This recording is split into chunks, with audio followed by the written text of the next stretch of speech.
A very good evening to you and welcome to Top Billing. I'm Ursula in KwaZulu on a rather warm winter's evening. Now, for those of you who've ever wanted to be in two places at the same time, Durban's Upton Hall Boutique Guesthouse is your ticket. Walking an invisible line between the 1930s and stunning 21st century design, if you've ever felt like losing yourself in the fabric of time, this is the right place to do it. They're neighbours to the President's official Durban residence, and what neighbours they are. Since businessman Alan Burke bought this period Durban gem, they've polished it, reset it as the address to stay, and ensured its legacy will endure. This is Upton Hall, a 1930s mansion where you're pretty much guaranteed to be treated like a king or queen. I can't wait.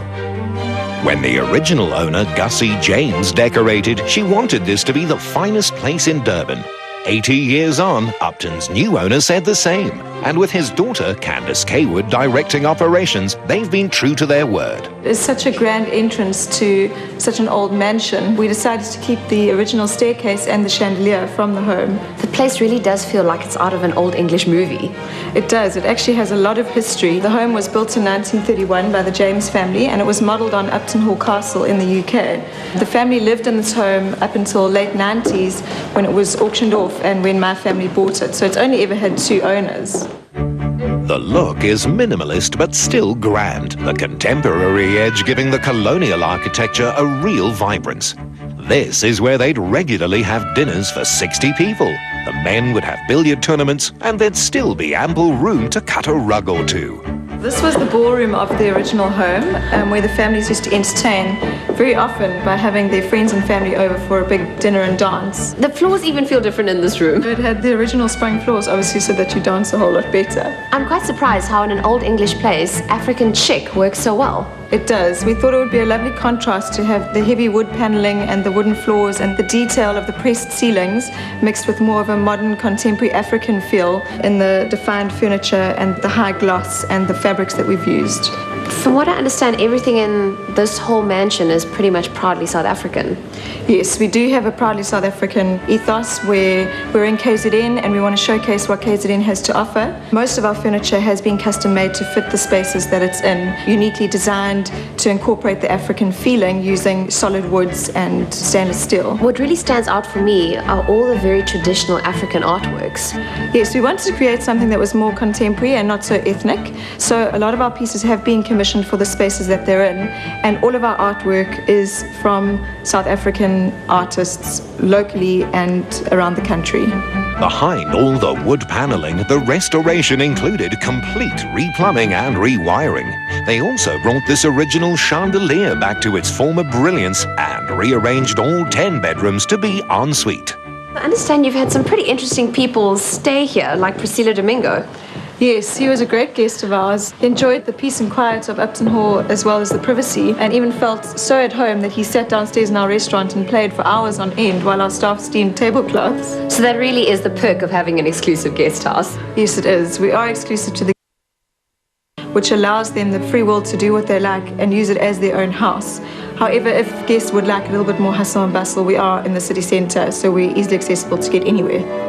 Each room is its own world, the wildlife theme in zebra canvas and rainforest in dark wood with leaves of green. Some of the other rooms are beaches, which is quite serene, and driftwood furniture and calm beach blue colours. And then we have grasslands, which is a play more on texture than colour. Chic Shack, which is our funky fun suite. You really are just celebrating South Africa. Yes, we wanted our guests to wake up and know that they were in South Africa and know that they're in KwaZulu-Natal, and just showcasing the best that our continent has to offer. 80 years ago, Walter James couldn't have known they'd build the fantastic Moses Mabhida Stadium plumb in his line of sight. Today, it's the ideal homegrown complement to the bricks, fittings and oak antique floors that his wife insisted on sourcing from England. As throughout the house, these tiles are original, and they work so well because they are traditionally English, but they work well with our African colour scheme and patterns. In the 1880s, the original family trade was wholesale. In 2011, Upton and its water-wise garden is now selling the African experience. Candace, how much of the exterior's architecture has been changed? Because it still looks pretty traditional. We have kept it as traditional as possible. Upton Hall is a listed building, so we couldn't change too much of the exterior. But what we have done is we've introduced an indigenous garden, as well as this very special, very old pond of ours, which was such an important feature in the garden. We dismantled it and numbered each stone and brought it back up to keep it as an important feature on this beautiful terrace. It's a treasure trove of memories. At tea, we had the privilege of meeting Hayley Dingley, the great-granddaughter of the original owner, who added her personal anecdotes. Obviously, we are across the road from King's house, so when we used to come and visit, it was, a big thing to drive up the road and know that the president lived across the road. The special memories are always around family time, like Christmas and some of the special parties that we had. And it was always fun. My grandfather was amazing with his dinner jokes, kept us all entertained through the dinners. It was lovely. Loveliest of all, back then the entire place cost just 30,000 rand to build. Today, it's a priceless experience.